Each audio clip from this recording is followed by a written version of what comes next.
Digər. Nene utanır ama. Buyur. Neden utanırsa ne?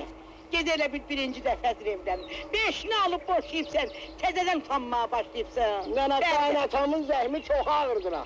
Zəhmi ağırdır, zəhmi ağırdır. Kişi səni görmək istəyir. Daha buna nə zəhm, bəri gəl. Sen benimle dimdik diye dövüşme. Çıx!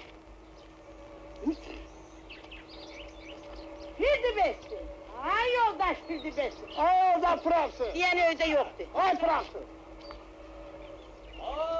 Salam. Aleykümselam. Aleykümselam. Aleykümselam. Hoş geldiniz. Buyurun, buyurun içeri, buyurun. Aha gözlüyürmüş ha. Digəl hadi, digəl səndən digəl.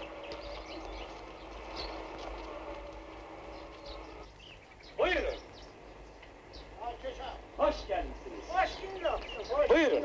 Əşi, Oturun. zəhmət etmə, yerə yerdən Yok, oturarım. buyurun, buyurun bura. Buyurun. Hoş gelmişsiniz, buyurun, Hoş gün buyurun. olsun. Sizin hakkınızda ben çok eşitmişim yoldaş koşun. Dedim bir balaca sohbet edelim. Buyurun oturun, buyurun. Ya Allah.